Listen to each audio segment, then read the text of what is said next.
Buenas noches. ¿Cómo estás, Lucy?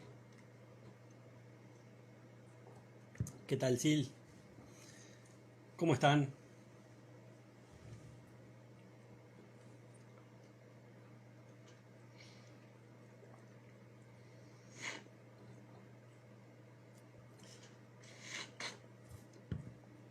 ¿Todo bien, Luciana?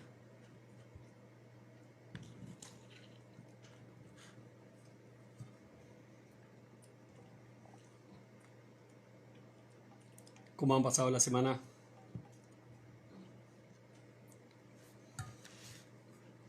¿Vienen con preguntas o vamos a tener que improvisar?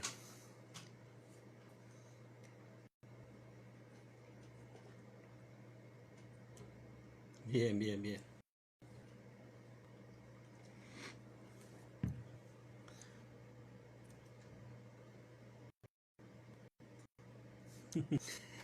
Estamos,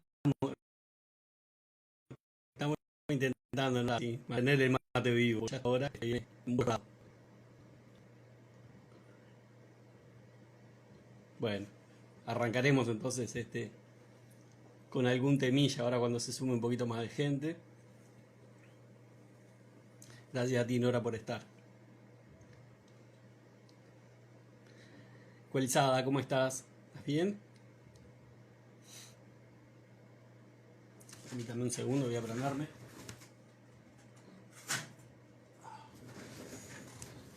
Ahí está. Perfecto.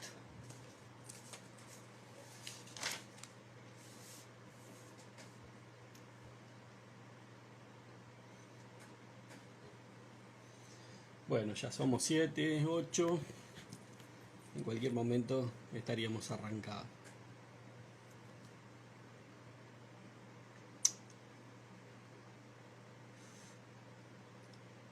¿Cómo es mejorar el ascender de conciencia? El ascender de conciencia es un proceso de trabajo interior en el cual tú vas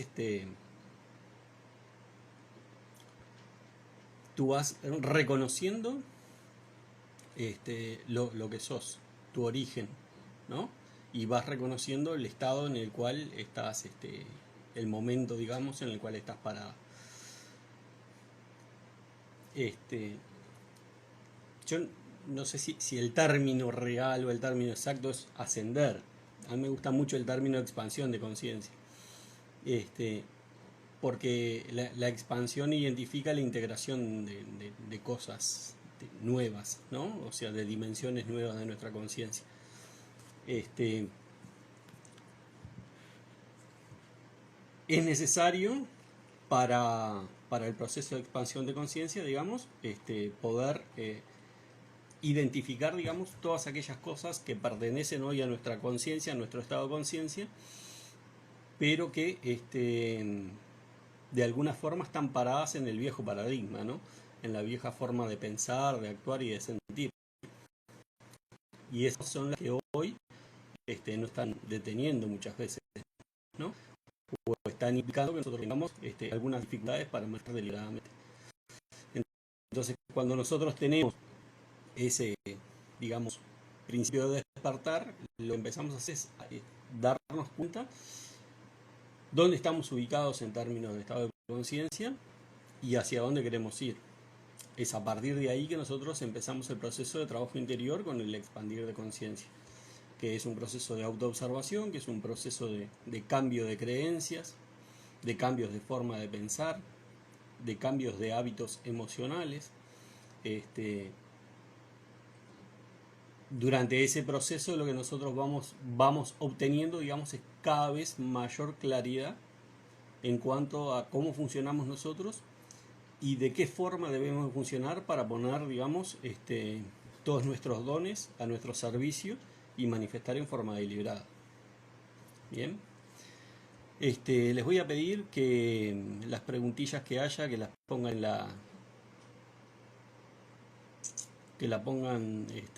en la cajita de preguntas. Bueno, experiencias con la ley, en realidad he tenido muchas. El gran tema, más que la experiencia con la ley, digamos, fue eh, esa cuota de asombro que uno tiene cuando uno empieza a descubrir cómo la ley opera, ¿no? Porque muchas veces suceden cosas en la vida y uno está lo suficientemente inconsciente como para identificar ese proceso de siembra y cosecha. En general, hasta que uno llega a la ley, uno viene básicamente de un paradigma en el cual las cosas suceden afuera. Y muchas veces las cosas me suceden a mí, ¿no? O sea, yo no tengo nada que ver, las cosas me suceden. Cuando vos te encontrás parado dentro de la ley, comenzás a comprender que todo lo que has vivido es una expulsión de tu conciencia, es una expulsión de un estado de conciencia en el cual vos estabas en su momento, y empezás a darte cuenta, digamos, como de la interna del proceso de manifestación, ¿no? Y cuando uno tiene realmente las ganas o la suficiente honestidad con uno mismo para poder admitir la responsabilidad de los procesos de manifestación, aunque hayan sido en automático, uno empieza a ver ese mecanismo, cómo se fue gestando, cómo nosotros pensábamos y sentíamos en determinado momento, cómo las situaciones, las circunstancias en nuestra vida se fueron articulando de forma tal que dieron los resultados equivalentes a esa forma de pensar y de sentir. Entonces eso lo que te genera es mucho asombro, ¿no? Porque es como darte cuenta del poder, empezar a ser consciente del poder, independientemente de que puedas decir yo domino el arte de manifestar deliberadamente o no. El ser consciente del poder y el ser consciente de la responsabilidad te cambia bastante la visión, ¿no? Pasás, digamos, de un esquema de visión en el cual vos sos un engranaje más dentro de una realidad que se mueve en forma involuntaria a vos, a ser el engranaje que mueve toda la realidad. La óptica es totalmente distinta y eso te genera un desafío también mental, ¿no? Porque el desafío mental pasa por asumir el 100% de la responsabilidad en tu regazo y a partir de ahí empezar a trabajar. La mente te va a generar situaciones de culpa, situaciones en las cuales te va a hacer sentir sobrepasado, situaciones en las cuales vas a negar esa responsabilidad, ¿no? Incluso dentro de la ley hay momentos en los cuales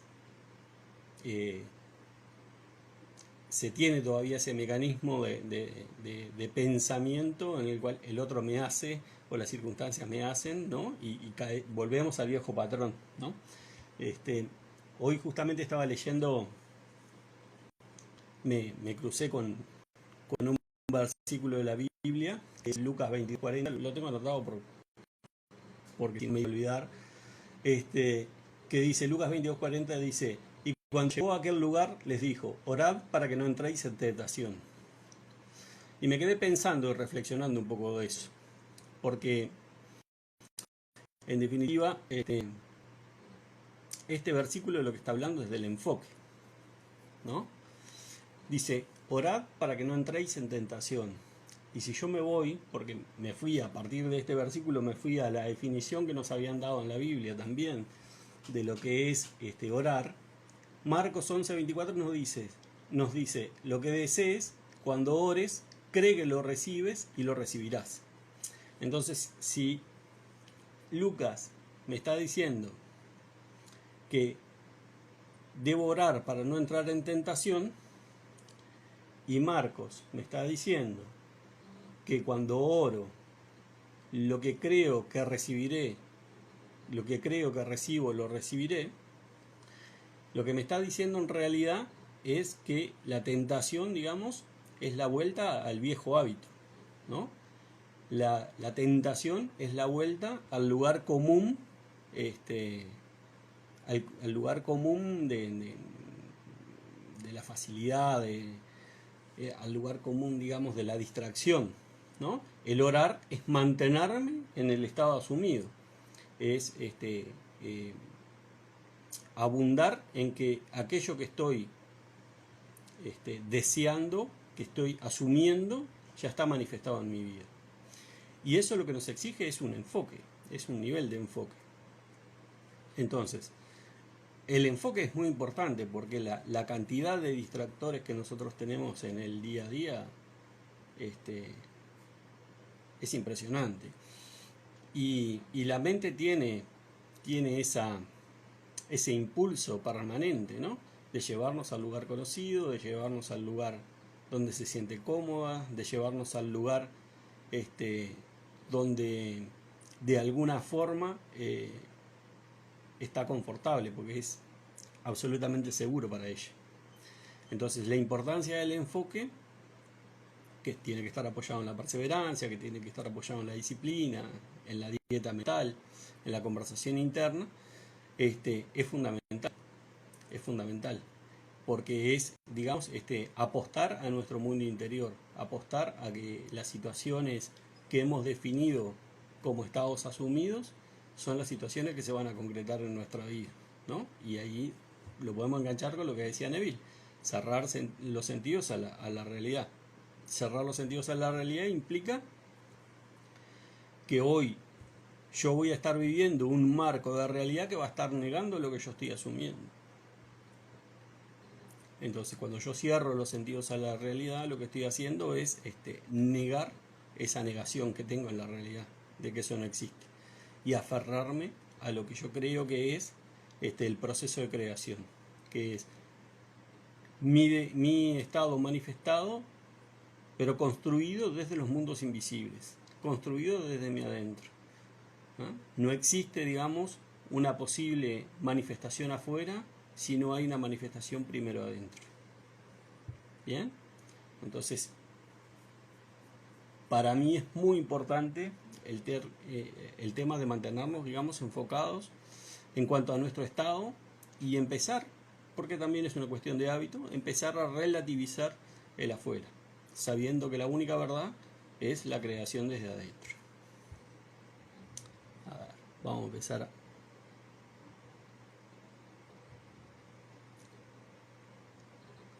Secret Garden nos pregunta, ¿cómo puedo manifestar salud para otra persona? Bueno, manifestar salud para otra persona es asumir que esa persona está sana, tener una imagen impecable de esa persona. Cuando vos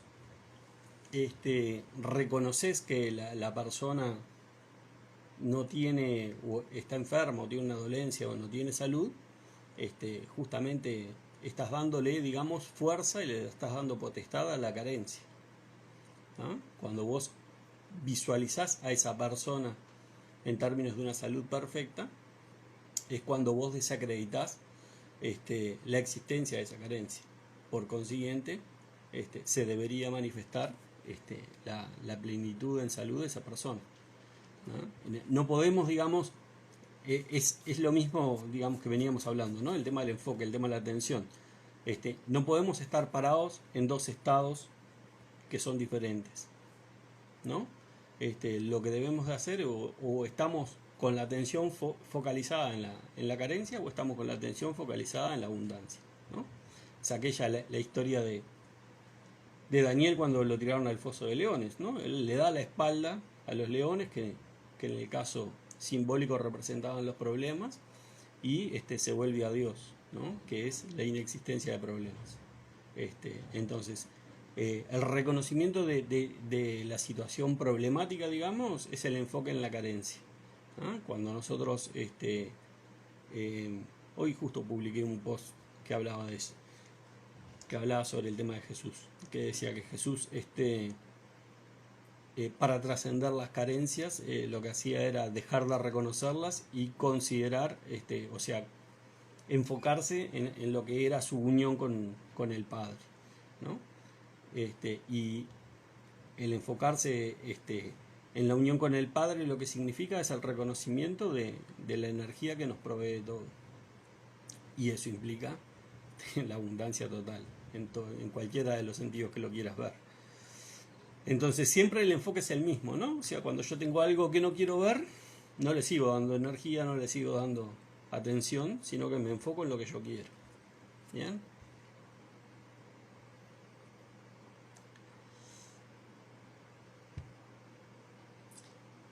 Hola Julitas. Tenemos preguntilla.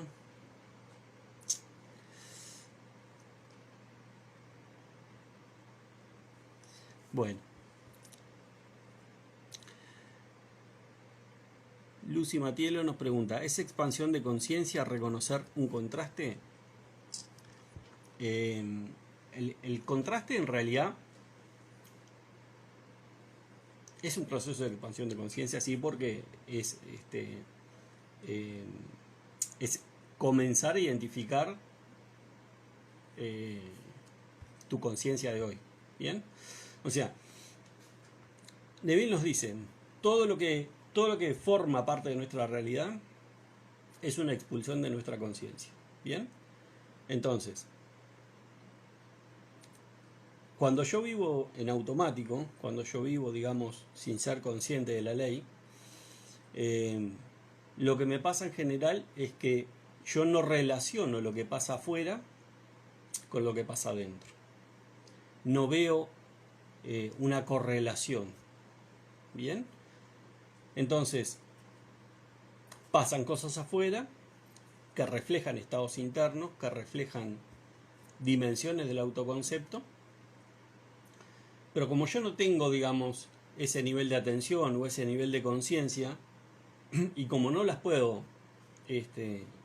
correlacionar, lo que termina sucediendo es que sigo reaccionando en automático, o sea, sigo reaccionando hacia esa situación externa que se configura en mi vida y que yo no tengo muy claro por qué, o más bien digamos, en general lo que sucede es que todas las causas que generan esas situaciones están vinculadas con el afuera, con personas, circunstancias, ¿no? Nunca conmigo.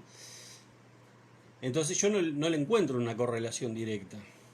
Es más, cuando vienen y me dicen, no, todo se origina en vos, miro con cara rara porque no estoy entendiendo, no veo mucho la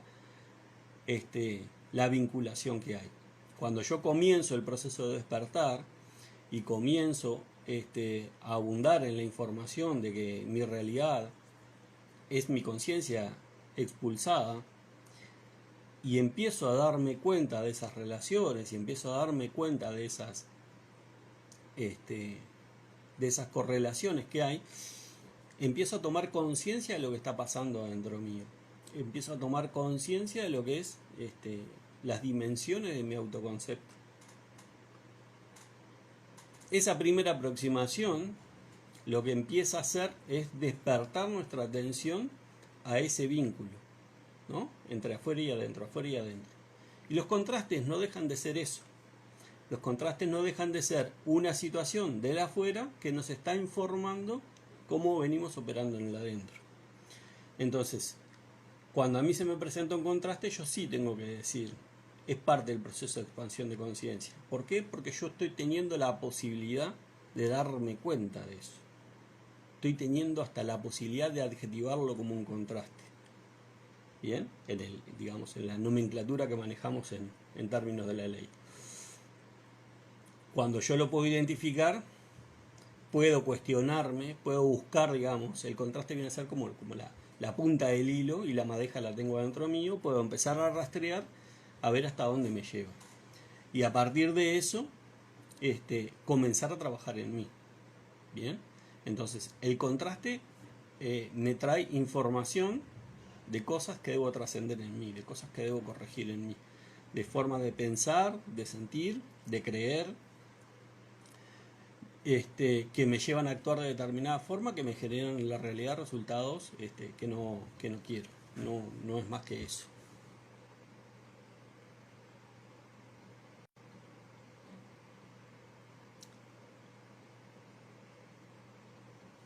Sí, yo no tengo una recomendación sobre Biblias. Te recomendaría más que nada que leyeras a Neville, porque me parece que el leer a Neville y leer la interpretación que Neville hace de muchas de las historias y muchos de los versículos, lo que te lleva es a empezar a ver la Biblia de otra forma. Capaz que si te metes en un proceso de lectura directa de la Biblia, quedas atrapada, digamos, en la parte más literal de la Biblia, ¿no? O sea, en la interpretación más literal. Entonces yo creo bueno, que aparte también es digamos, la interpretación más recurrente en nuestra educación y en nuestra cultura. Entonces capaz que hacer el proceso inverso, ¿no? Tener la Biblia como referencia, pero yendo a la Biblia desde Neville y no al revés. Me parece que de repente ahí es donde vos podés empezar a agarrarle el gusto, digamos, a tener otra interpretación de la Biblia que no sea la literal, la de personajes históricos y la que en general nos habitúan a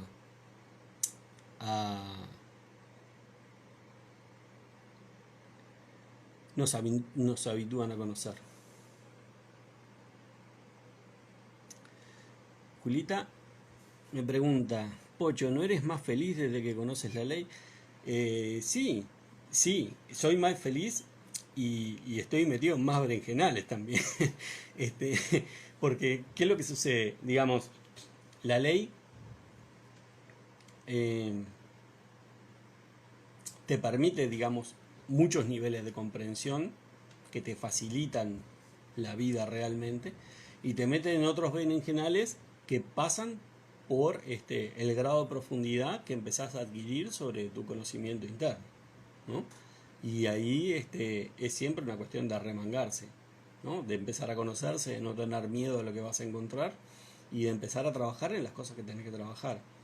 Que es desmontar creencias, desmontar cosas visiones de la vida que de repente había sostenido durante muchísimo tiempo, que te das cuenta que no son verdad y que no funcionan así. Y eso te genera a veces ciertos grados de incertidumbre, ciertos grados de inseguridad. Pero es el trabajo de expansión de conciencia, ¿no? Remover justamente aquellas estructuras que no están siendo útiles para vos, que no te permiten avanzar y que no te permiten generar situaciones que vayan en base a lo que es tu decisión de crear y manifestar deliberadamente. ¿Qué es el puente de incidentes?, me pregunta Augusto. El puente de incidentes es una cosa que no podés ver ni podés entender hasta que sucede.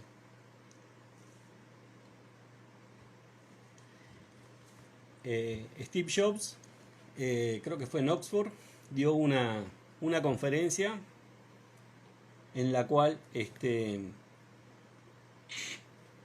él hablaba sobre puntos que se conectan.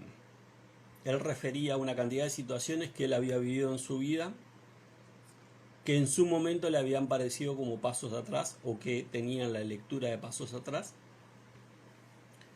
y que fueron la base que lo impulsaron a hacer cosas nuevas, distintas y que generaron otros éxitos, ¿no? Entonces él planteaba ahí, por ejemplo, el tema de su decisión de abandonar la universidad, abandonar las clases convencionales de universidad y meterse en las clases de caligrafía, que lo hizo tener una concepción mucho más estética de las fuentes, por ejemplo, cuando después desarrolló Apple, ¿no? Ponía como ejemplo también el momento en el cual a él lo echan de Apple y él se termina yendo y conforma otras empresas dentro de las cuales termina formando creo que Pixel. Entonces nombraba una serie de situaciones que en su momento habían sido catalogadas, digamos, como negativas para él y que se habían convertido, digamos, en el paso previo para un éxito posterior. Bien, ahora él decía que esas situaciones él las había vivido así y que recién había tenido la posibilidad de entenderlas y de comprender el valor estratégico que tuvieron cuando las vio desde el resultado final, ¿no? O sea, después de su posterior reincorporación a Apple, él decía, yo puedo mirar hacia atrás y puedo ver una cantidad de situaciones que se fueron conjugando y que terminaron en estos resultados que para mí son muy buenos. El puente de incidentes es lo mismo, ¿no? El puente de incidentes vos no lo podés ver mientras lo estás transitando. Únicamente el puente de incidentes, digamos, comienza cuando vos asumís tu estado y únicamente lo podés ver cuando estás al final, ¿no? Entonces vos mirás hacia atrás y entras a ver y decís la cantidad de cosas que pasaron que terminaron a que yo fuera obteniendo este estado que había asumido. Nunca podés verlo antes, ¿no? Por eso es la importancia de no reaccionar ante las situaciones que vivimos. Porque uno puede estar viviendo una situación que se presenta como extremadamente negativa y la historia está abarrotada de historias, de anécdotas, de situaciones que se han presentado como muy negativas y que han sido el trampolín para situaciones muchísimo más beneficiosas, ¿no? Entonces, entender, y por eso la ley lo plantea así, y Neville lo decía expresamente, entender que nuestra única tarea es asumir el estado que nosotros queremos, ¿no? Y liberarnos de los cómo, porque los cómo son los que conforman ese puente de incidentes. Cuando nosotros nos metemos en los cómo, es que empezamos a desarrollar esa política de control que en general está basada en el ego, que quiere saber y quiere dominar y quiere que las cosas se hagan de determinada forma. Y lo que estamos haciendo es limitando las posibilidades de trabajo del padre, ¿no? Es así de fácil. Pero el puente de incidentes es eso. Todas las situaciones que se entrelazan para que vos logres tu objetivo como deseo asumir. Ya lo decía Neville, si se tienen que mover 1000 personas para que tú consigas lo que asumiste, va a suceder.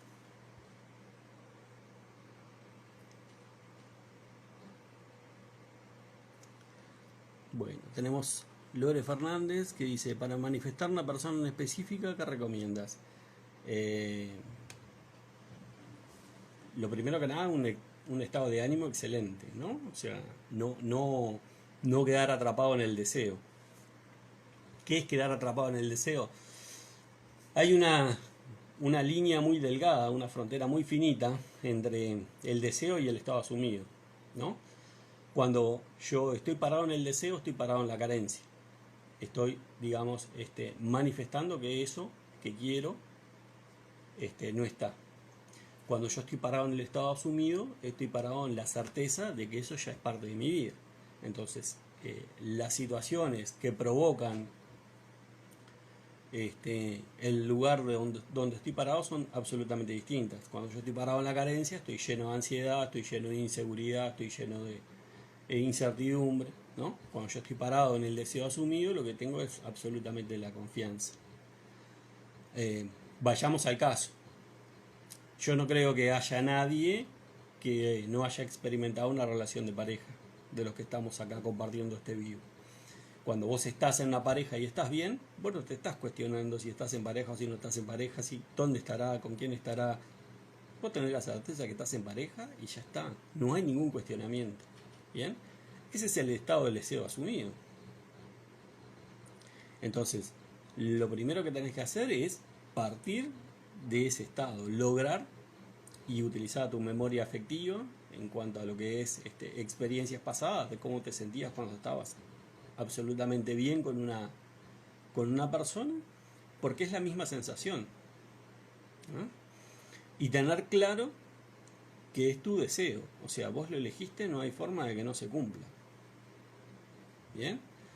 La única forma de que un deseo puede no cumplirse es que uno renuncie a él, o que uno le ordene que no participe de su vida. Pero si no, no hay forma, porque la creación está terminada y todos los estados están completos. O sea que hay un estado en el cual vos estás en pareja con esa persona. No hay absolutamente ninguna duda. ¿Bien? La concreción de ese, o la demora, digamos, en la concreción de ese deseo va a pasar por factores de disciplina interna, ¿no? Qué tanto, qué tanta intensidad le pongas al asumir, qué tanto estés convencida de que eso va a ser así, la disciplina que tengas para sostenerlo, la capacidad que tengas para cerrar la puerta de los sentidos y mantenerte en tu estado asumido, etcétera, etcétera, etcétera.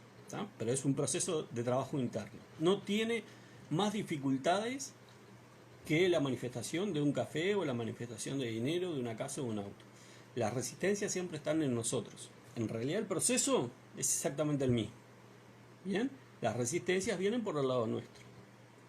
Las resistencias vienen por, si es por ejemplo una persona del pasado, por los vínculos emocionales que trancaron esa relación o que la llevaron a la separación, por diferentes circunstancias de nuestro ego vinculadas a esa relación o a esa historia emocional, pero las resistencias son nuestras, nada más. Bien, así que no tenés drama, no tenés excusa.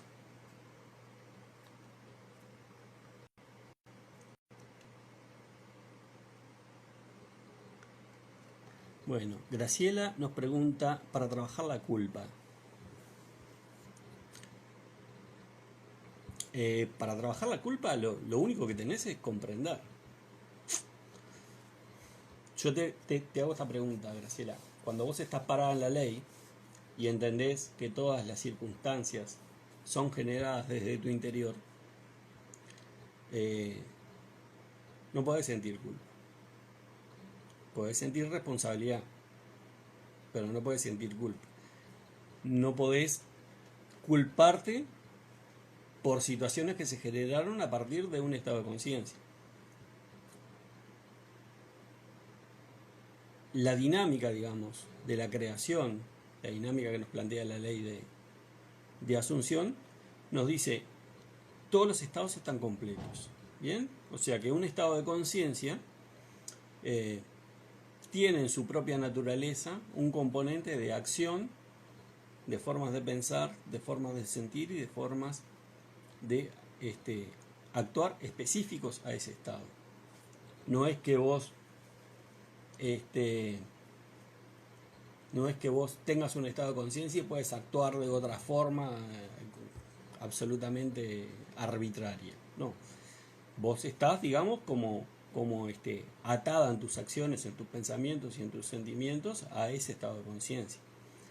Entonces, cuando vos entendés que cada situación que vos vivís es expulsada de un estado de conciencia, no puede existir la culpa. Porque vos no tenés la posibilidad de actuar de otra forma. No es que vos tenés un abanico de estados de conciencia y vos dijiste, no, yo voy a actuar así. ¿No? Entonces, cuando vos comprendés que cada situación es una expulsión de tu conciencia, ¿no? Que pertenece a un estado de conciencia, no hay culpa. No hay culpa. Hay comprensión, hay responsabilidad. En último caso lo que hago es establecerme, digamos, la forma de perdonarme por hacerme vivir esa situación, pero desarmo y sigo caminando.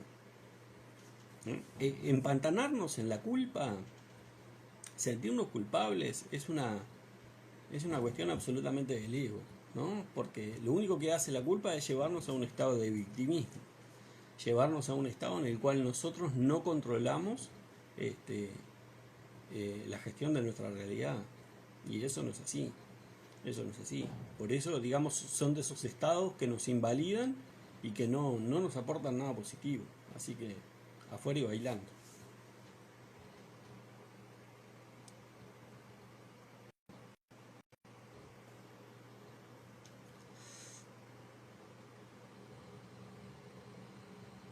No, tenés un globito con un símbolo de interrogación. Ahí es donde podés la cajita para meterla.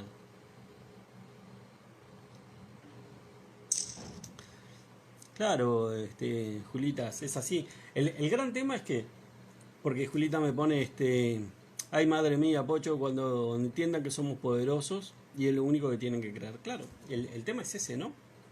El tema es que nosotros hemos sido criados en una estructura que nos ha dicho constantemente no tenemos prácticamente relevancia, ¿no? Que somos un número más dentro de la ecuación de la realidad. Y eso no es cierto. Eso no es cierto.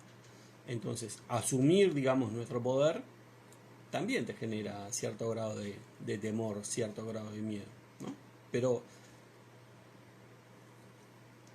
el pararse, digamos, en el entorno de la ley, lo que te tiene que dar es una mirada de mucho mayor liviandad. ¿En qué sentido? No en el sentido de la responsabilidad, sino en el sentido del juego. En el sentido de entender que la vida no es más que eso, ¿no? La posibilidad de construir y de construir estados de conciencia en función de lo que son tus deseos, de lo que son tus estados a ser asumidos. Neville mismo tenía una anécdota o un postulado en el cual decía que usted puede llegar a asumir una persona, estar con esa persona y darse cuenta que era que no era lo que quería. Y a partir de eso asumir otra cosa, ¿no? ¿Qué nos está estableciendo Neville ahí? Es que tenemos el derecho a equivocarnos, a asumir cosas que en realidad nos damos cuenta cuando las experimentamos que no era exactamente lo que queríamos, y en deshacer esa asunción y asumir otra cosa, ¿no? O sea, deshacerla asumiendo otra cosa. Y eso lo que nos hace es mucho más liviano el día a día, ¿no? El gran tema nuestro es que muchas veces la construcción cultural que tenemos implican que tengamos un ego que le encanta victimizarse.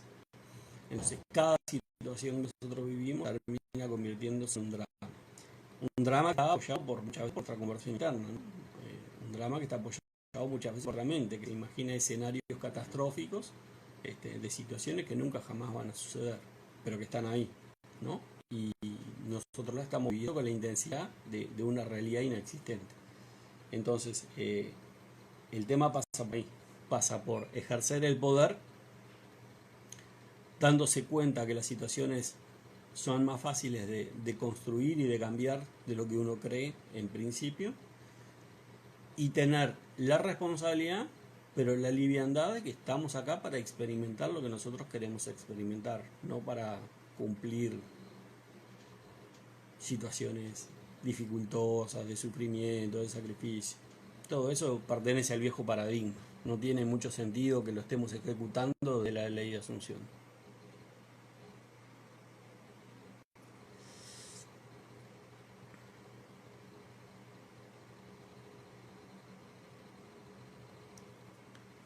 Conseguí pareja, sí, y perdí pareja también.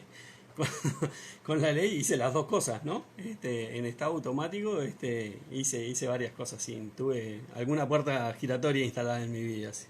Es natural, es natural. Uno, en los procesos de pareja, cuando empezás a ver o empezás a conocer el tema de la ley, capaz que es más visible las situaciones en las cuales a vos te va mal con la pareja, ¿no? Porque me parece que es mucho más fácil de identificar el proceso de gesta con el de cosecha, de siembra y cosecha. Pero sí, claro, he estado sometido a ese. En Uruguay son en este momento 20 y algo, 20 y 41.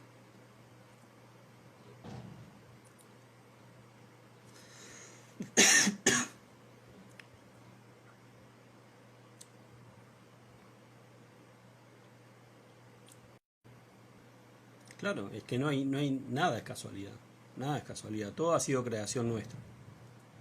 Tengan en cuenta lo que decía Neville, ¿no? Neville siempre nos planteaba el tema de que nuestro estado de conciencia muchas veces es de tal hipnotismo que no tenemos la capacidad de darnos cuenta cuando sembramos cosas que nos están sucediendo, ¿no? Nuestro poder es tan grande que a veces pensaste una cosa le pusiste intensidad, después te olvidaste y con el tiempo sucedió y no llegás a recordar, a identificar en qué momento lo hiciste, pero lo hiciste vos, no hay otra forma. Entonces, todo eso, digamos, se supera o se aminora, digamos, el impacto cuando nosotros empezamos a ejercitar esto con cierta disciplina, este, con cierto proceso de atención, de perseverancia, ¿no? O sea, intentar vivir una vida consciente cada vez por mayor tiempo. Este, esa es la idea. Minimizar, digamos, los procesos de manifestación en los cuales no seamos conscientes de cuándo sembramos eso. Para eso también es bueno ir revisando y desmontando todo lo que son los anclajes emocionales negativos que tenemos, ¿no? Porque muchas veces esos anclajes son los que generan las conductas de reproducción en automático.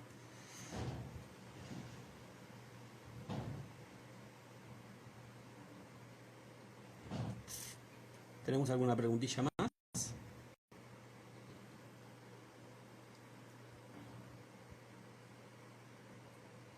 Yo creo que acá están todas.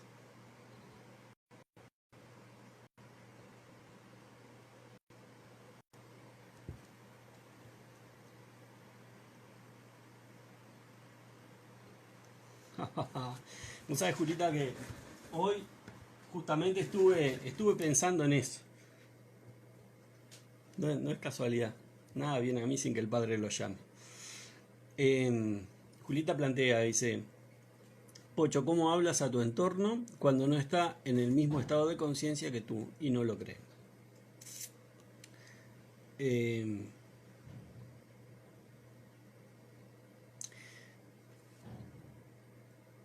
Hay dos cosas que son importantes de entender. Primero es el vínculo con el entorno, ¿no? Porque uno, porque esté en la ley, no puede deshacer vínculos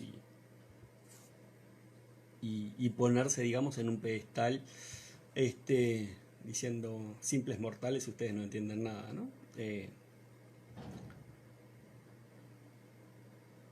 Pero uno tampoco debe quedar expuesto, digamos, a la influencia de ese entorno.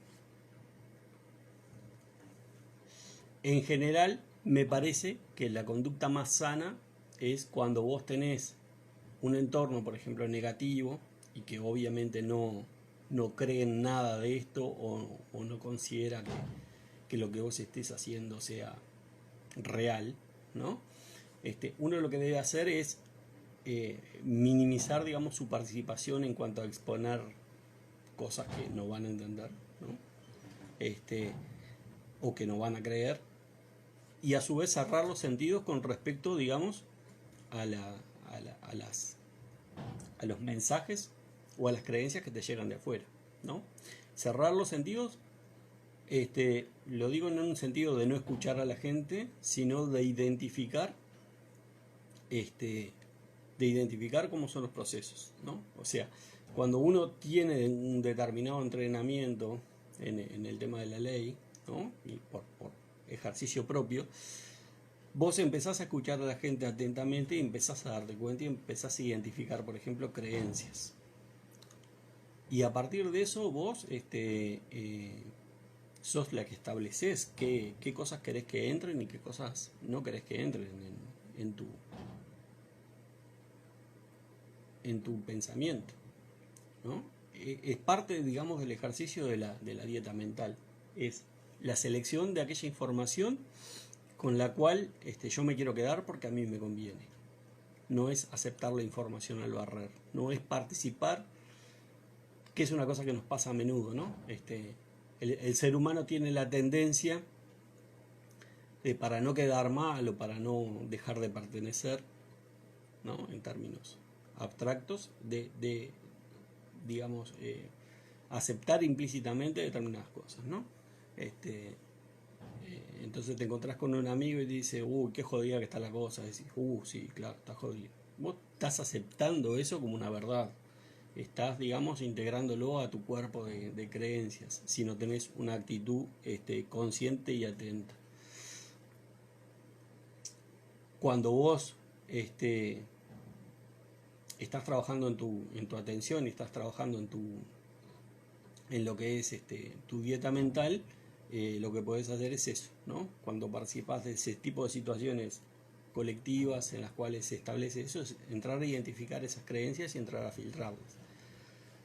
No podés romper vínculos muchas veces y no podés tampoco expresar lo que conoces o lo que practicás, porque son estados de conciencia distintos. No quiere decir ni que esté bien o que esté mal.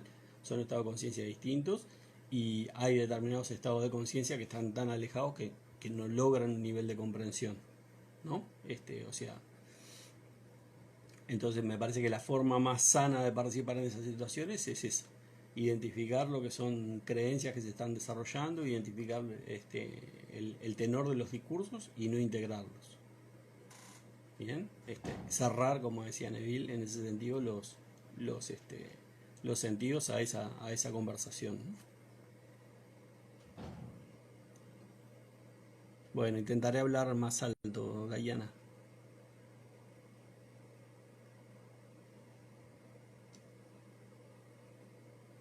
Claro.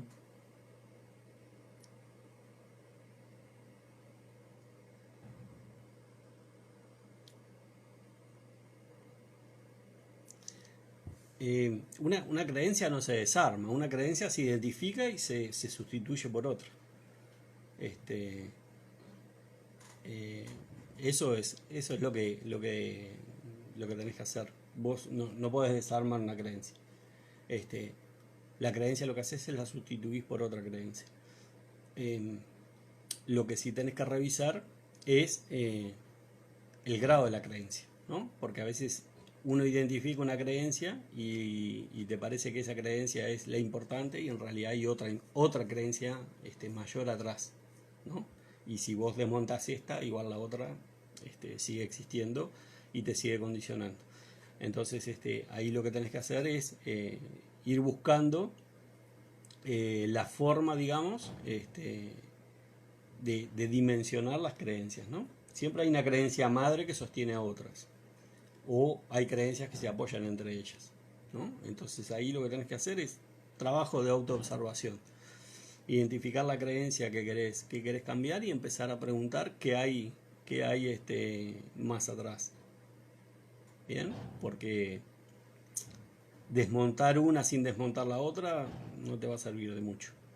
¿Ah? Pero siempre una creencia se sustituye con otra. Gracias, Julita. Uy, los veo poco preguntones, ¿eh?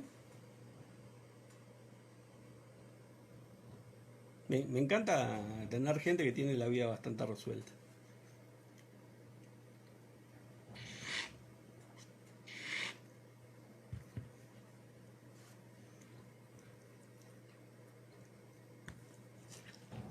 Es bien interesante cuando hablamos del tema de creencias, empezar a observar la forma en la que hablamos,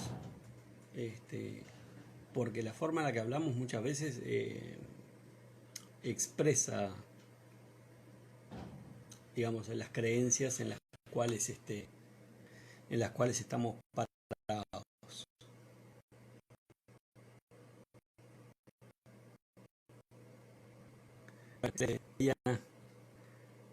Te voy agendando lugar. Bueno, muchas gracias, Lucy. Ah, excelente, excelente, Julita. Ari, ¿cómo estás? Por favor, gracias a ustedes por estar, porque son en definitiva los que van reflejando los estados de conciencia de uno también, ¿no? No me canso de decir cada vez que nosotros hablamos o leemos, y es una cosa que hemos hablado mucho con Ger en la interna, siempre lo estamos haciendo para nosotros, ¿no? No es casualidad, por ejemplo, que pasen estas cosas, ¿no? Que hoy, durante el día, estuve pensando justamente en cómo uno se posiciona, sobre todo cuando hay escenarios colectivos en los cuales se habla de guerra, de inflación, ¿no? Y que transmiten una visión más pesimista del mundo, cómo uno se posiciona con respecto a eso. Y en la noche lo que sucede es que viene Juli con esa pregunta, ¿no? O sea, todos somos reflejos.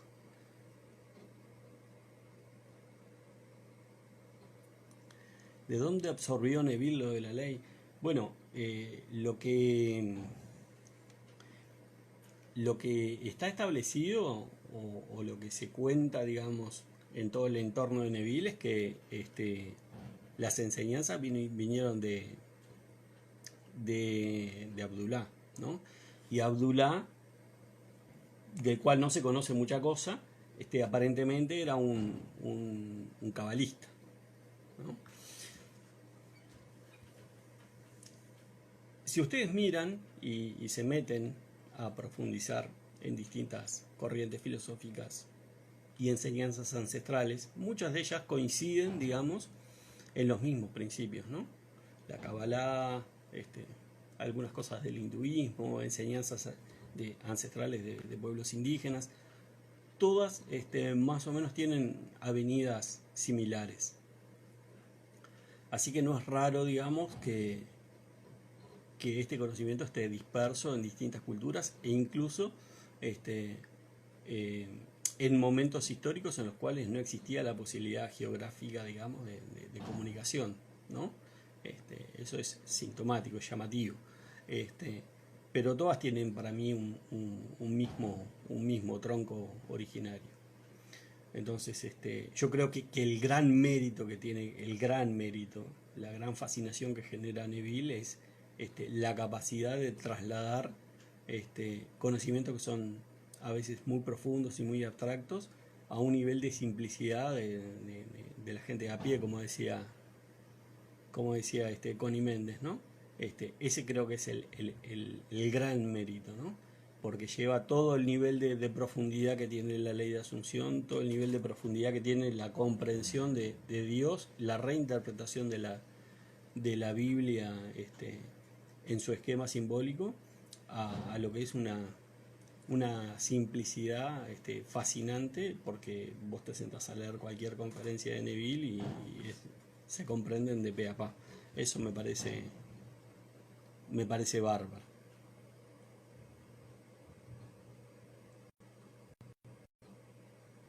Sí, los procesos de investigación siempre nacen de una curiosidad natural de uno, ¿no? Y,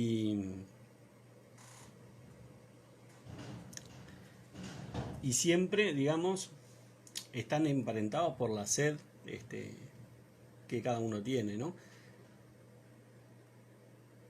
Me he puesto el caso, digo, y alguna vez lo hemos charlado con Germán también, de gente que no está interesada de repente en el proceso de conocimiento teórico, pero que tiene la gran capacidad de comprender lo que tiene que hacer, va, lo hace y manifiesta. Entonces, no hay, digamos, no hay recetas, no hay caminos únicos. Cada uno tiene una idiosincrasia específica y así se refleja en su proceso de manifestación. Eso no hay ninguna vuelta.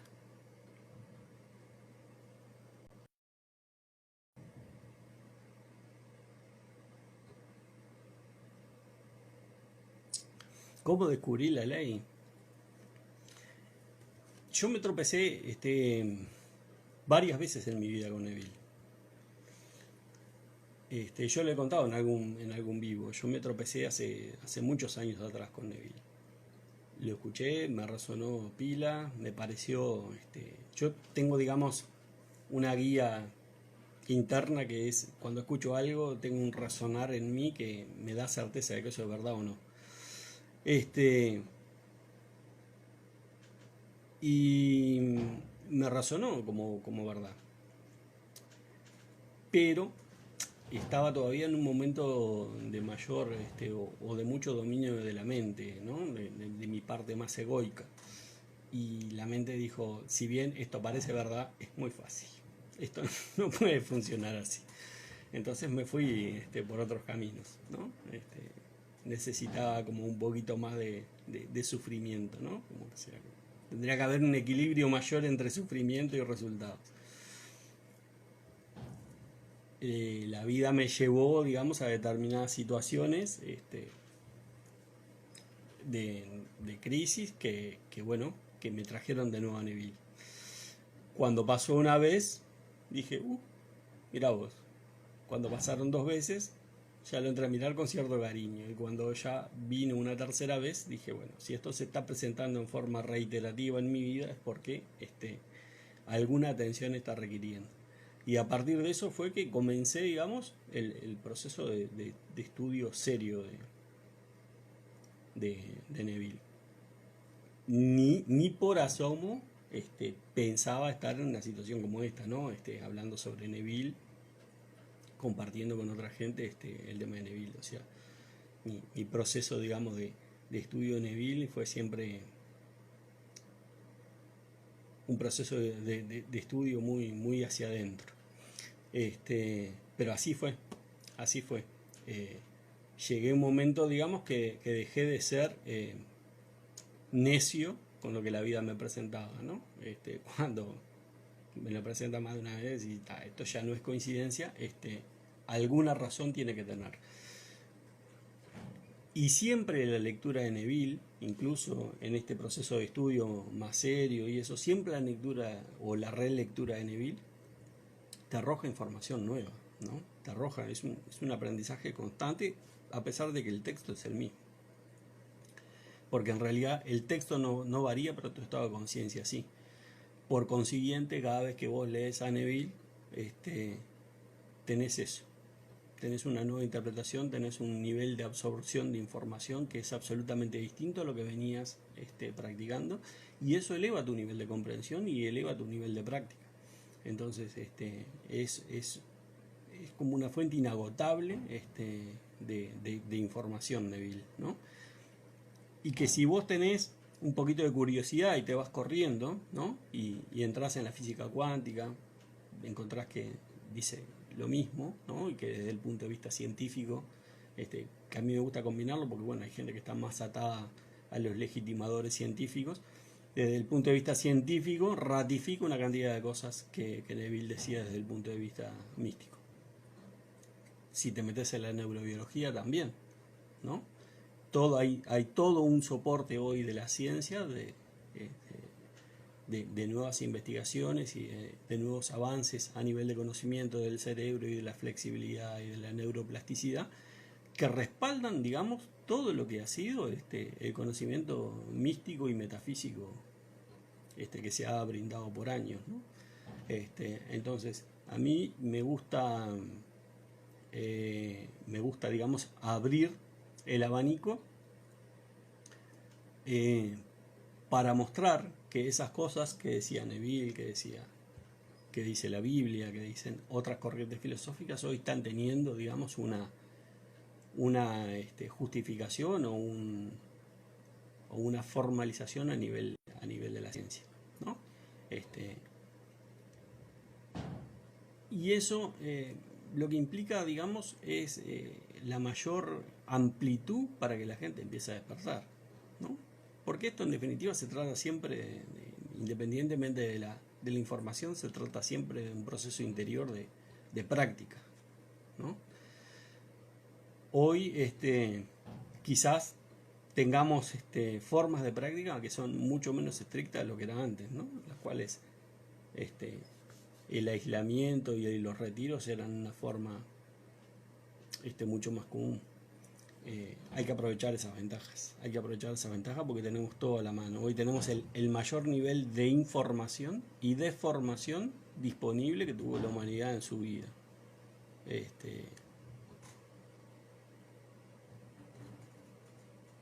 Bueno, está bien, Julita, pero estás acá, o sea, no razonás hasta por ahí nomás.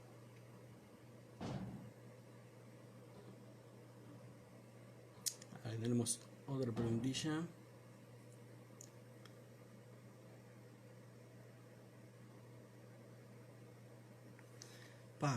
Mirá qué lindo berenjenal que me armó Carolina acá con esta pregunta. Dice, hola Pocho, se nos dice que el tiempo no existe. ¿Cómo evitar mirar al esperar materializar un deseo? Bueno.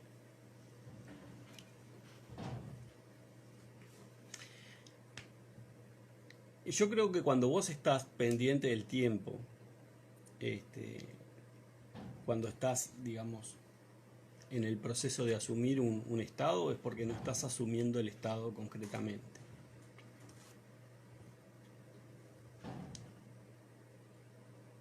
El tiempo, como dijera Einstein, y a mí me gusta mucho la anécdota que él dice, el tiempo es relativo, ¿no? Él decía, cuando un periodista se le acercó y le pidió que explicara la relatividad del tiempo, él dijo, si usted pasa un minuto sentado enfrente, arriba de una estufa encendida, le va a parecer una hora, y si pasa una hora hablando con una chica que le gusta, le va a parecer un minuto, ¿no?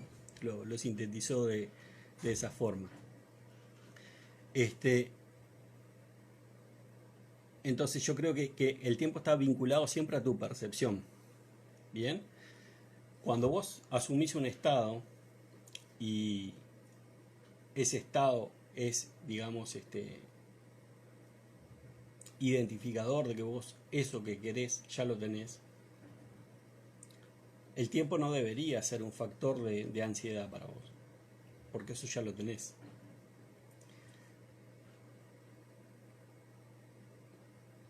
Pongámosle un ejemplo vamos a sacar el ejemplo, digamos, por ejemplo, de las parejas, que es lo que más genera ansiedad, ¿no? Cuando vos te querés comprar un par de zapatos, tenés la ansiedad de comprarte el par de zapatos mientras no lo tenés, mientras estás parada en el deseo de adquirir ese par de zapatos. Cuando vos compraste el par de zapatos y ese par de zapatos fueron al armario, el par de zapatos están ahí. Vos no estás fijándote en el tiempo, no hay tiempo. Están ahí, tenés la certeza que está ahí.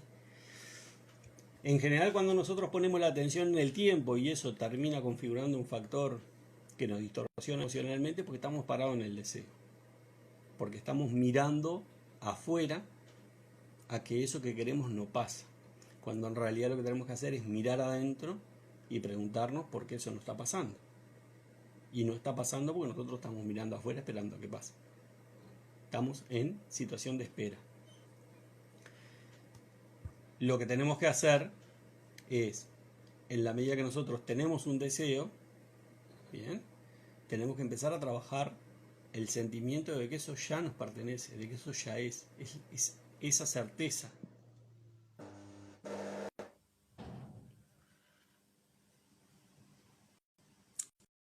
Seguimos al aire.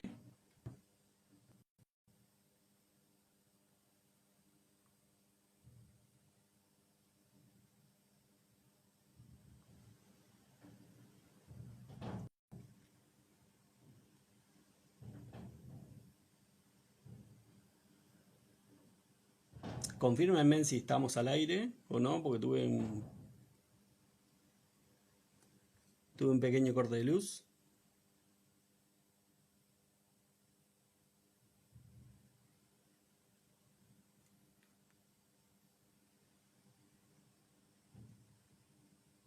Ah, perfecto, perfecto, buenísimo. Tuve un pequeño incidente con la luz, no sabía si estaba al aire o no.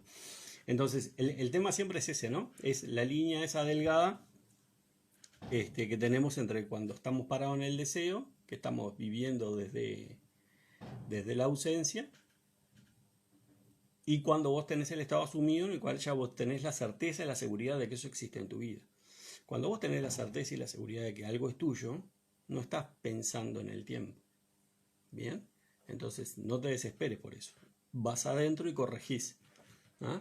Buscás que la mirada se centre en vos, que la mirada se centre en fortalecer la seguridad de que eso es tuyo, ¿ah? Y no mires el afuera. El afuera no te preocupa a vos. El afuera solamente te da una referencia de donde estás parado. Que ya engancho con la pregunta esa, ¿cómo ignorar el 3D? El 3D en realidad no se ignora, porque el 3D es una fuente de información permanente de donde vos estás ubicado. Lo que vos no tenés que hacer es reaccionar al 3D. ¿Y qué quiere decir reaccionar al 3D? Vos no tenés que... cuando vos reaccionás al 3D, vos estás convalidando que lo que está pasando afuera es real, está sucediendo. Bien. El 3D nada más es un reflejo de tu conciencia. Y en general es un reflejo de tu conciencia pasada. Entonces, lo que vos estás viendo y que no te está gustando, lo que tenés que hacer es vincularlo con lo que está pasando dentro de tuyo y ir a cambiarlo adentro. Y no preocuparte. No estar reaccionando al 3D. Vos sabés que eso ya es realidad muerta. Bien.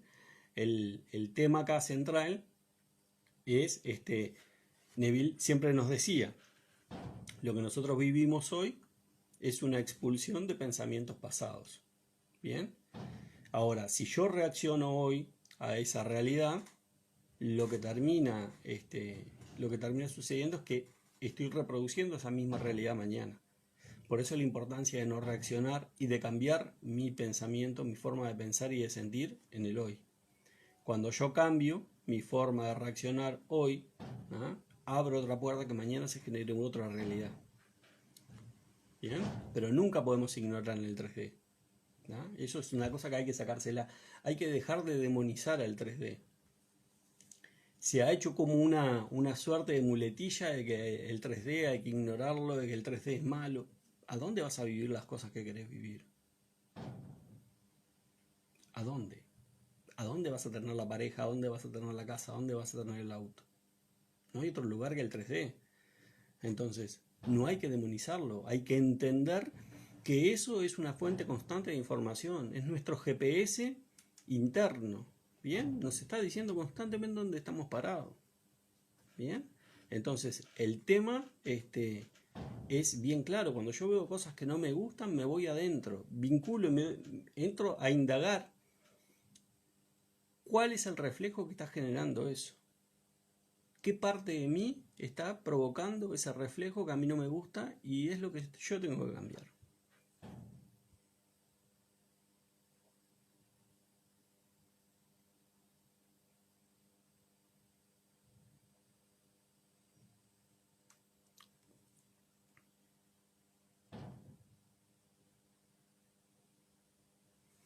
Bueno, Anita pregunta, hola Roberto, dice, mi pregunta es ¿cuánto has comprobado por vos mismo que asumir por otro funciona? ¿Ves? Bueno, no le he puesto mucho énfasis a eso, sinceramente. Pero he logrado algunas cosas y algunas asunciones en particular. Digamos que he tenido bastante trabajo conmigo mismo para poder estar asumiendo por otros. Pero sí, las pocas veces que lo hice, ha funcionado. El tema siempre pasa por un ejercicio de fe, por un ejercicio de creencias, ¿no? Si ustedes se acuerdan, cuando Neville hablaba del tema de la asunción de los estados, Neville siempre recomendaba no comenzar por aquellas cosas que para nosotros fueran problemas grandes o que fueran cosas con las cuales nosotros tuviéramos mucha resistencia. ¿Por qué? Porque cuando uno comienza con el tema de la ley o cuando vas, digamos, en ese proceso de entrenamiento, vos lo que necesitas es ejercitar la fe. Bien. Ese ejercicio de la fe comienza por asumir cosas con las cuales vos no tenés resistencia. Bien. Pero esto es un proceso justamente de eso, de entrenamiento de la fe, de entrenamiento de nuestras creencias. Porque en definitiva es eso, ¿no?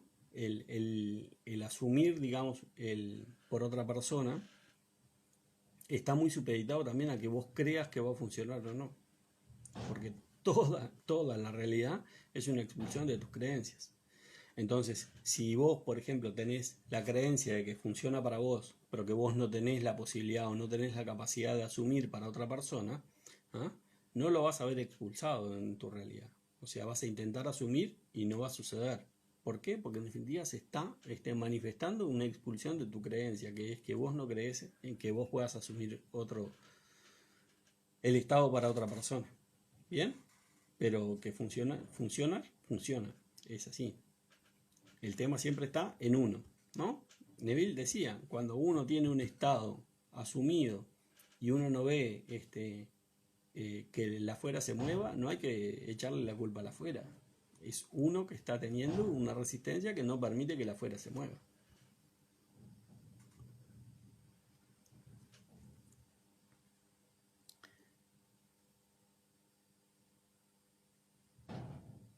Sí, Nora, queda grabado, sí.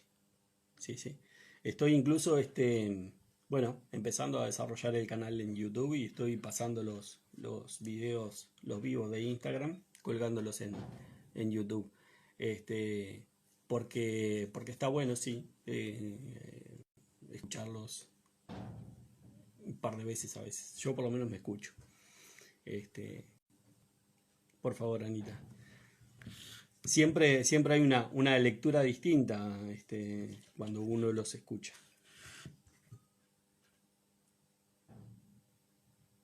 Bueno, me alegro, Julita. De eso se trata. Imagínense que hago un vivo para que la pasen mal. Estaría horrible. ¿Alguna preguntilla más?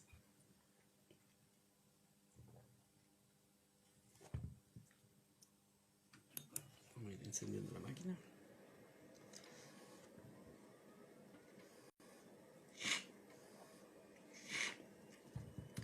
A mí me parece, y con mucho respeto para todo el ambiente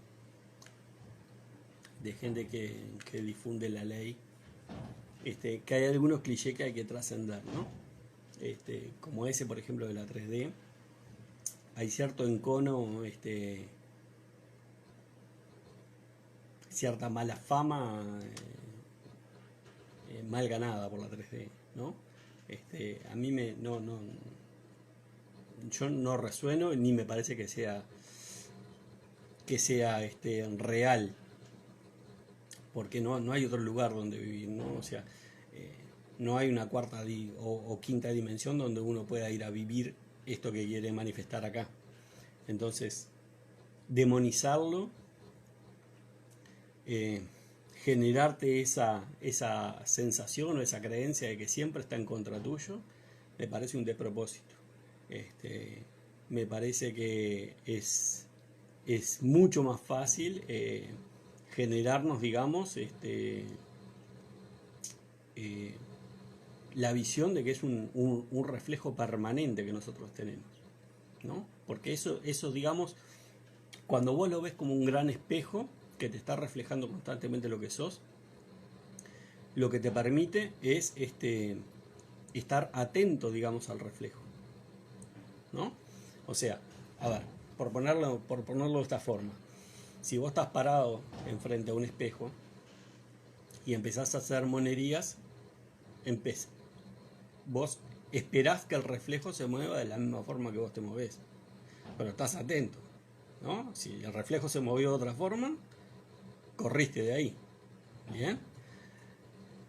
Esto es lo mismo, o sea, cuando vos tenés el reflejo permanente de la realidad, ¿no? Marcándote dónde estás parado, qué cosas se presentan en forma repetitiva y que son cosas que tenés para trascender, a vos te significa una fuente de información brutal.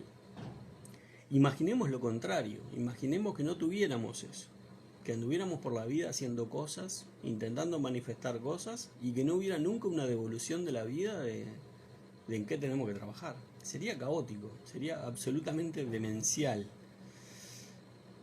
Tener el 3D como un reflejo permanente me parece una cosa espectacular, de un valor que muchas veces no apreciamos. Muchas veces descargamos frustraciones personales, descargamos eh, indisciplinas que nosotros tenemos en el 3D en vez de utilizarlo a nuestro favor y que sea una fuente permanente de, de información y de insumo que nos está marcando dónde tenemos que trabajar, dónde tenemos que poner el acento.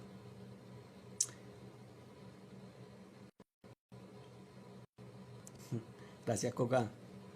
El mate no puedo hablar mal de él porque es un compañero permanente, pero ahora a esta altura está sobreviviendo.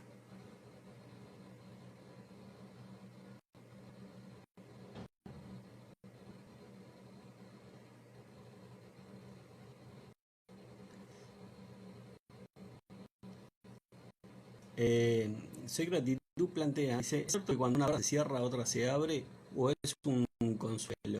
¿Cuál es tu opinión? Mi opinión es que vos sos la que abrís y cerrás puertas. Yo creo que cuando una puerta se cierra, en general obedece, tendrías que preguntarte por qué se cierra.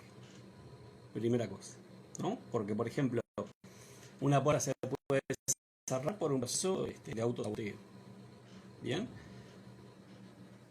Cuando vos perdés, por ejemplo, una pareja, o cuando una pareja te es infiel, esa puerta se está cerrando, pero en realidad se está cerrando dándote mucho más información de la que meramente arroja el que se cierra una puerta.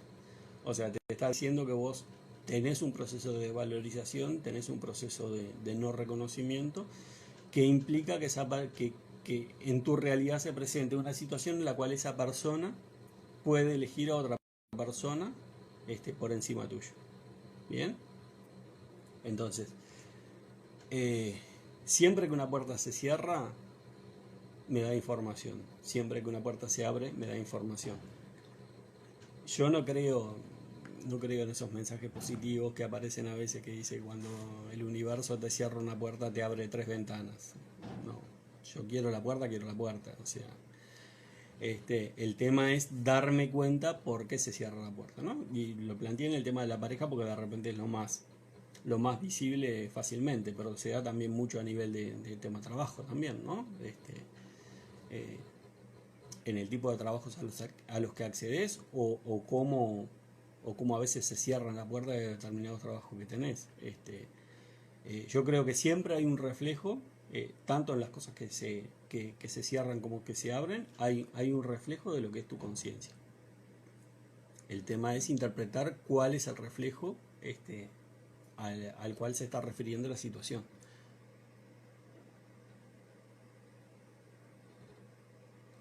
Claro, siempre hay que tener fe en uno mismo.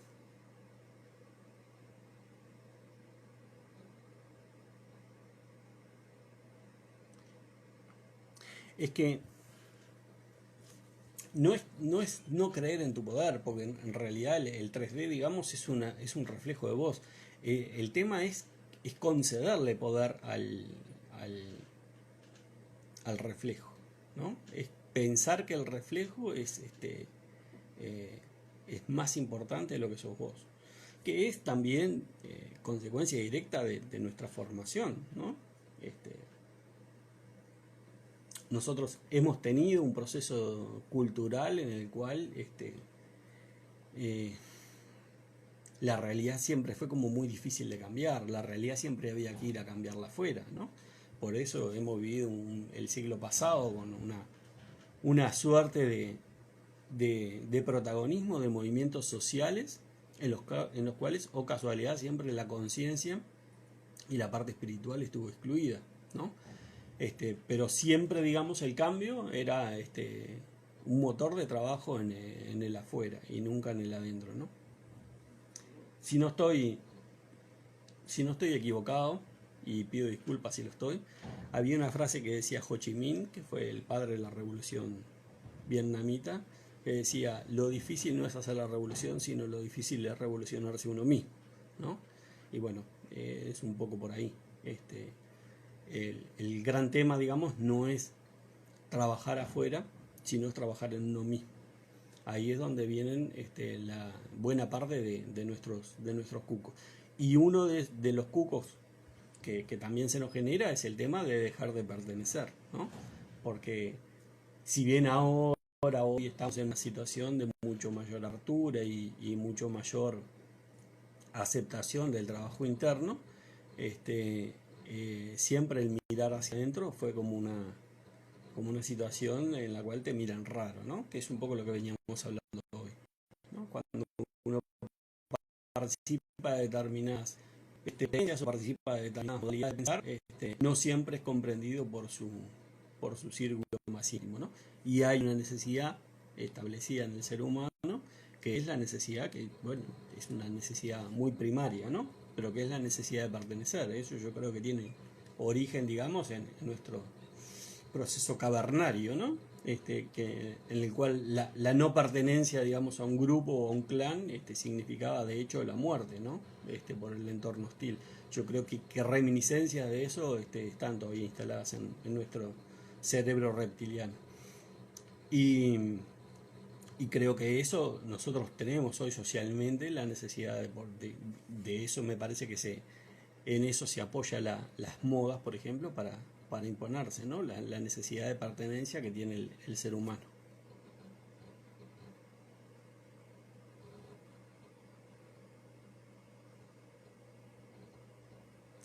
Claro, bueno, pasa por ahí.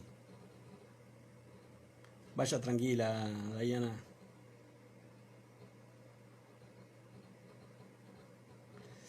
A ver si tenemos otra preguntita.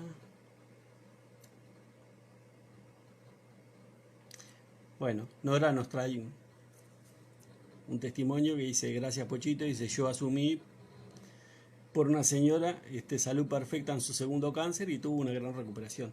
Claro, el gran tema, digamos, hay las situaciones, por ejemplo, de emergencia médica o de gravedad, lo que implican muchas veces es un enfrentamiento de la persona a sus propias creencias, ¿no? Y así se dan situaciones en las cuales la no aceptación de esa realidad diagnosticada genera un proceso de remisión espontánea de las enfermedades o no, ¿no? O generar una condena inmediata. Siempre hay, digamos, un enfrentamiento radical ante un diagnóstico de una situación así de gravedad, con lo que son nuestro combo de creencias.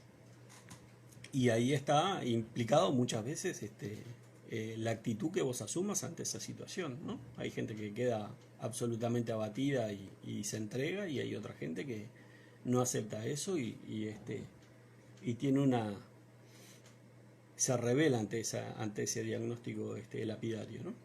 Eso es muy interesante, muy interesante. ¿Tenemos alguna pregunta más? Llevamos horita y pico de vivo.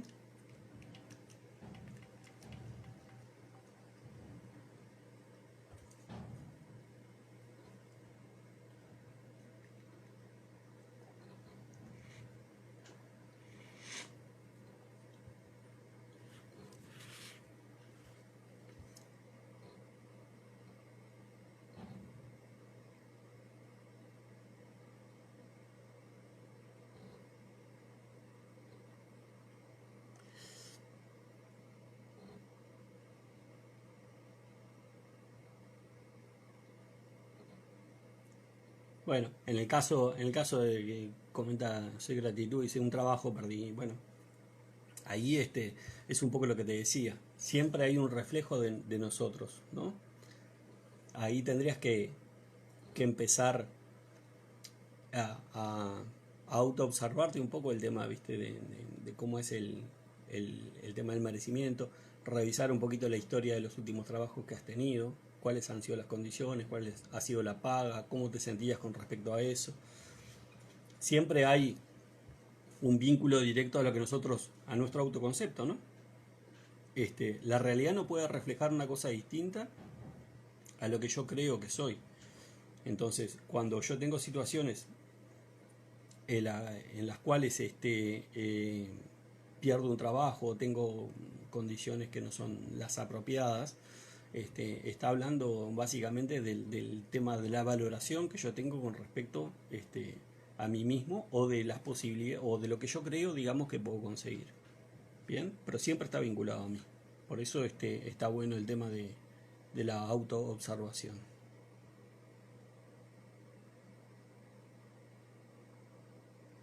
Gracias, Julita. Nora, ¿me encontrás de la misma forma que tengo acá? Nada que cambiar sin uno mismo.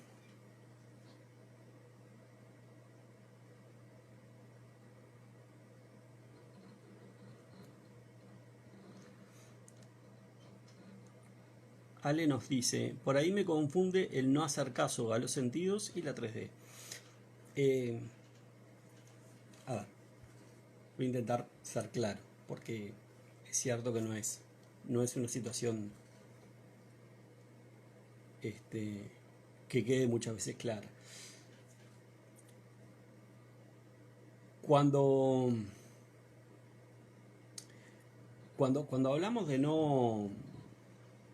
cerrar los sentidos a la realidad, estamos partiendo de una base. Se te generó un deseo y estás asumiendo un estado. Por consiguiente, es una cosa que en tu realidad hoy no se está expresando. Cuando Neville te dice cerrar los sentidos a la realidad, lo que te está diciendo es que vos no aceptes ninguna información que te venga a decir que eso no está, porque eso atenta contra el estado que estás asumiendo. Bien. Cuando vos cerrás los sentidos, te focalizás en tu interior, que es hacerte de que eso ya es parte de tu vida. Bien. Vos vas a tener muchas situaciones que van a venir a decirte que eso no forma parte de tu vida. ¿Por qué? Porque son, en definitiva, tus incertidumbres y tus dudas expulsadas, ¿no? Entonces vas a tener gente que te va a venir a decir, ¿no? O gente que cuando estás, por ejemplo, separada te viene a preguntar por tu novio, qué necesidad. Son todas expulsiones, digamos, de tus dudas y tus incertidumbres. Y vos lo que tenés que hacer es cerrar los sentidos, no dejar filtrar esa información, ¿bien? Y concentrarte en lo que es tu proceso de asunción, ¿no? Que es desarrollar el sentimiento que a vos te genera el saber que ese deseo ya lo tenés en tu vida. ¿Bien? Cuando hablamos de no reaccionar a la 3D, es eso, ¿no? Es parte de lo mismo. Cuando vos cerrás los sentidos, no estás reaccionando a la 3D. Cuando vos, por ejemplo, tenés una situación en la cual querés manifestar una persona y vamos a decir que no buscas, que te tropezás con el Instagram de esta persona y ves una foto con la persona con la que está o coqueteando con otra persona, esa es una realidad, ¿eh? En la cual si vos te enojas, lo que estás haciendo es reproduciéndola, porque en definitiva, con tu enojo, lo que estás haciendo es el reconocimiento de la existencia de esa realidad, ¿no? Cuando vos miraste eso y eso te resultó indiferente y te fuiste a tu interior y trabajaste en tu deseo asumido de que esa persona está contigo en pareja, ¿no?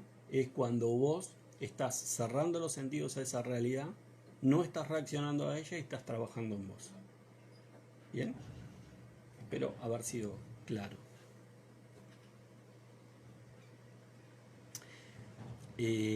Bueno, Adriana, no sé si hay que ser medio psicópata. A veces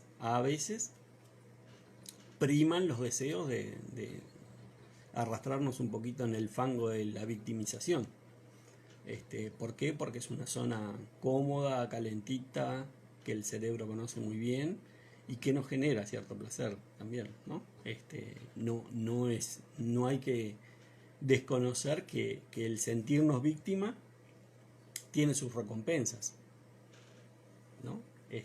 Muchas veces la recompensa viene por el lado de que logramos por parte de otra gente una mayor atención, ¿no? Toda zona, digamos, de confort tiene su recompensa, aunque sea despreciable, digamos, como situación objetiva.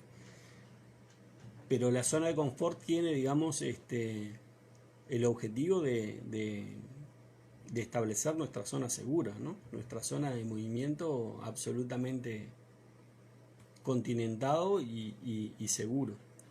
Es la fuerte indicación del subconsciente de que estás, de que no corres riesgos. Entonces, tiene su recompensa, aunque vos no la veas y aunque vos digas, esto es increíble como me estoy haciendo vivir esto, pero es así. Hay subconscientemente hay una tranquilidad, una seguridad que te genera que vos estés ahí y que si no estás ahí y te fuiste para afuera, te traiga. Por eso es la asunción del Estado es un ejercicio de perseverancia y de voluntad, porque vos lo tenés que imponer. Si donde vos des un changüí, te trae de nuevo.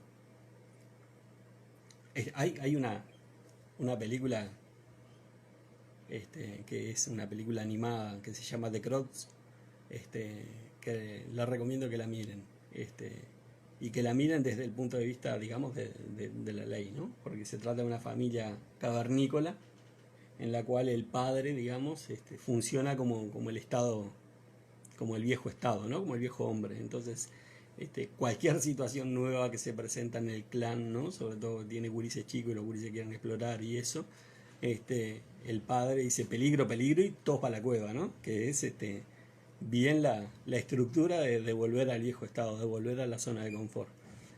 Mírenla desde ese punto de vista, que van a pasar un buen rato y van a identificar cosas bien interesantes. Eve, ¿cómo trabajo mi autoconcepto? Lo primero que tenés que hacer es hacerte consciente del autoconcepto que tenés, ¿no? Muchas veces nosotros vivimos situaciones en las cuales se refleja nuestro autoconcepto, pero no las vinculamos con nuestro autoconcepto. ¿Se entiende? O sea, hay una cantidad de situaciones que se nos generan en nuestra vida cotidiana que están directamente vinculadas con nuestro autoconcepto. Por ejemplo, hay situaciones que están vinculadas con la forma en la que nosotros nos valoramos, pero nosotros lo que vemos en la realidad no lo identificamos con la forma en la que nos valoramos, ¿no?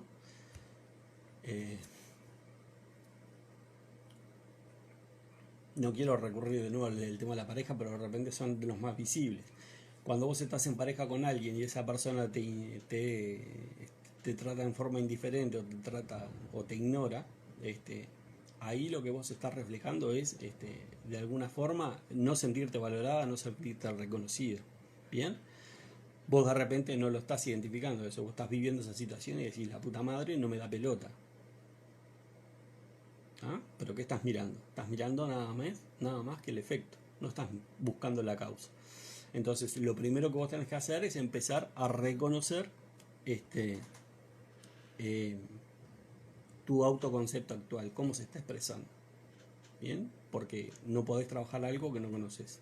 A partir de que vos conoces eso, es que vos podés empezar a proyectar el tipo de persona que querés llegar a ser y empezar a trabajar en ese sentido. ¿Ah? Pero primero tenés que partir de la base de ver lo que estás impulsando hoy. Cómo lo vinculás lo que estás viviendo con respecto a lo que estás pensando y creyendo de vos mismo. ¿Bien? Va un poco por ahí.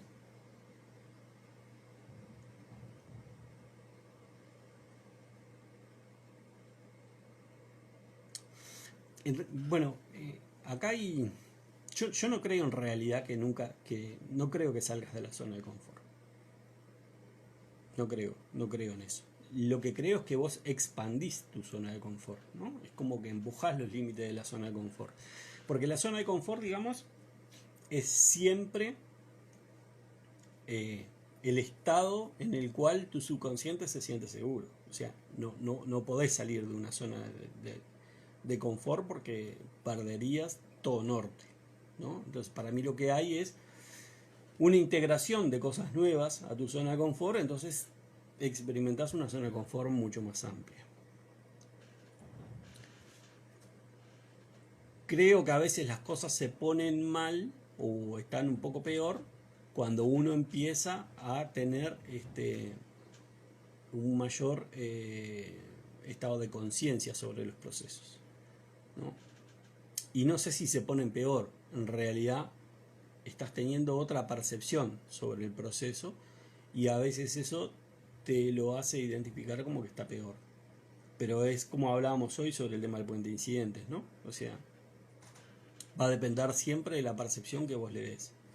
Vos podés vivir una situación que aparentemente se convierte en peor, pero podés pensar que todo está a tu favor siempre y que esa situación, que hoy la ves así, va a terminar siendo un trampolín para que soluciones los problemas que tenés o se cumpla el estado que has asumido de la mejor forma posible.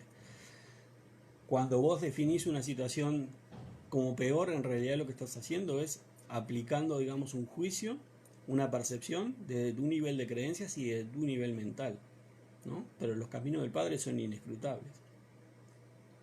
Entonces yo qué sé, hoy por ejemplo hay alguien que está experimentando una separación y dice, es lo peor que me pasó en mi vida, y dentro de 3 meses conocí a una tipa o a un tipo que le voló la cabeza y está en una situación infinitamente mejor. Es una cuestión de percepción, es una cuestión de confiar, digamos, en que los caminos del Padre son inescrutables y que el Padre es mucho más grande que nosotros. Siempre es un tema de creencias.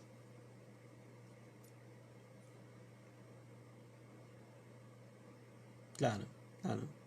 Habla así, Dyer.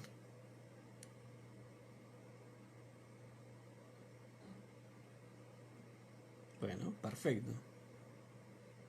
Perfecto, Julita.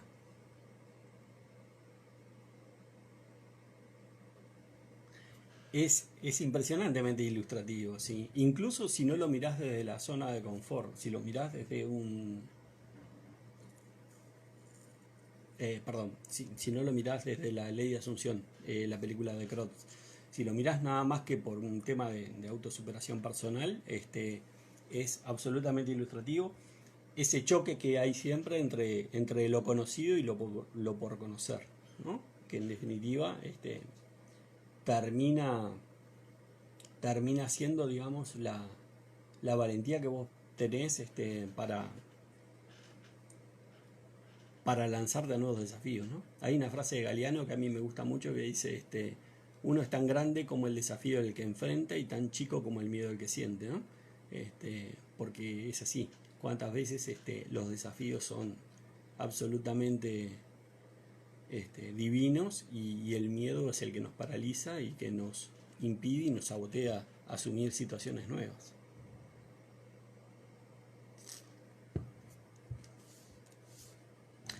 ¿Tenemos alguna preguntilla más? ¿Ha quedado claro que hemos contestado? Si hay alguna duda, recontestamos.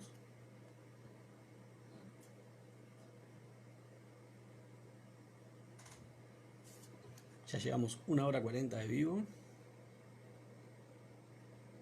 Yo no tengo problema, pero usted me dice.